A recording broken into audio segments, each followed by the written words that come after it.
నమస్కారం. ఏవి9 టీవీ వార్తలకు స్వాగతం. ఎన్నికలకు ముందు బదిలీపై వచ్చిన కొంతమంది అధికారులు బాధ్యత రహితంగా పనిచేయటం పట్ల ఆయా ప్రాంతాల ప్రజలు తీవ్ర ఇబ్బందులకు గురవుతున్నారు. పశ్చిమ గోదావరి జిల్లా పెంటపాడు మండల రెవెన్యూ కార్యాలయానికి బదిలీపై వచ్చి తహసీల్దార్ కేవలం ఆ సీటులో ఉత్సవ విగ్రహంలో వ్యవహరిస్తున్నారన్న ఆరోపణలు వెల్లువెత్తుతున్నాయి.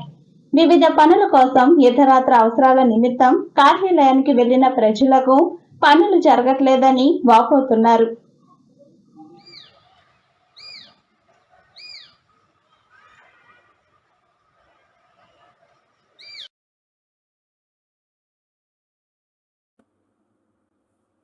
దీంతో పాటు ఈ అధికారి వద్దకు ఏ పని మీద వెళ్లినా తనకు సంబంధం లేదంటూ తన కింది అధికారిని సంప్రదించాలని చెబుతున్నారని కొంతమంది నాయకులు, ప్రజలు ఆరోపిస్తున్నారు.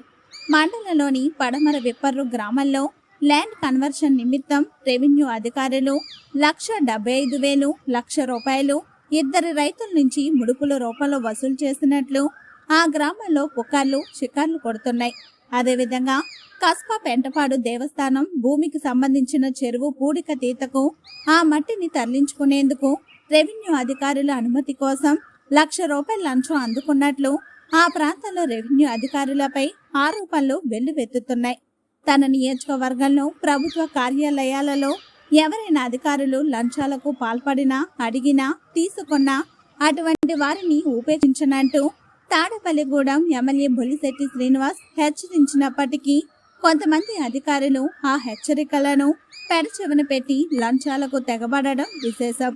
ఈ అధికారి మరలా తన జిల్లాకు బదిలీపై వెళ్లిపోతాననే ధీమాతో ఉన్నారు. దీంతో తన లంచ అవతారాన్ని కొనసాగిస్తున్నారని పలువురు బహిరంగ ఆరోపిస్తున్నారు. మండల రెవెన్యూ కార్యాలయంలో అధికారులు మితిమీరిన లంచాలకు పాల్పడడంతో మండలంలో సర్పంచులు, ప్రజాప్రతినిధులు, వివిధ పార్టీలకు చెందిన నాయకులు బెంబేలెత్తిపోతున్నారు. ఇటీవల రావిపాడు గ్రామానికి చెందిన ఒక జనసేన నాయకుడు తన భూమికి సంబంధించిన సర్వే నంబర్ తేడా ఉండడంతో రెవెన్యూ రికార్డులో మార్పు చేయించుకునేందుకు రెవెన్యూ కార్యాలయానికి వెళ్లి తహసీల్దార్ని కలిస్తే తనకు తెలియదంటూ తన కింద స్థాయి అధికారిని కలవమని చెప్పడం తాను విస్తుపోయినట్లు తెలిపాడు. ఈ విషయాన్ని ఎమ్మెల్యే దృష్టికి తీసుకెళ్తానని ఆ నాయకుడు వాపోయాడు. పరిస్థితి రాను రాను తీవ్ర రూపం దాల్చడంతో పెంటపాడు మండల రెవెన్యూ కార్యాలయంలో ఏ పని చేయించుకోవాలన్నా లంచాలు ఇవ్వాల్సిన పరిస్థితి ఏర్పడింది. గత ప్రభుత్వ పాలనలో అధికార పార్టీకి చెందిన నాయకుల నుంచి ఈ అధికారులు లంచాలు తీసుకోకుండా ఏ పని చేసేవారు కాదని ఆ నాయకులు వాపోయారు. అదే తీరు కొత్త ప్రభుత్వం ఏర్పడిన తర్వాత కూడా ఈ అధికారులు కొనసాగించడం విచారకరం. ఈ తహసీల్దార్ ఏ జిల్లాకైనా, మండలానికైనా బదిలీపై ఎక్కడికి వెళ్లినా ఇదే తీరుగా వ్యవహరిస్తారనే అనుమానం ప్రజల్లో కలుగుతుంది. ఇటీవల 2 నెలల కిందట పెంటపాడు మండలం రావిపాడు గ్రామంలో ఒక సైనికోద్యోగి నివేశన స్థలం కొరకు ప్రభుత్వానికి దరఖాస్తు చేసుకున్న అతనికి స్థలం కేటాయింపులో ఈ రెవెన్యూ అధికారులు ఇరిగేషన్ భూమిని కేటాయించి లబ్ధిదారుని మోసం చేశారంటూ గ్రామంలో ప్రజలు ఆగ్రహం వ్యక్తం చేశారు. ఈ తప్పిదానికి కారణం ఇప్పుడు పనిచేస్తున్న రెవెన్యూ అధికారులేనని, ఆ స్థలం విషయంలో బాధ్యులుగా చేసి అధికారులు చర్యలు తీసుకోవాలని రావిపాడు గ్రామస్తులు డిమాండ్ చేస్తున్నారు. రెవెన్యూ అధికారుల తప్పిదం వల్ల ఆ గ్రామంలో శాంతి భద్రతలకు విఘాతం కలిగింది. ఈ ఘటనలో కొంతమంది పోలీసులపై రాళ్ల దాడి చేయడంతో పోలీసులు గాయపడ్డారు.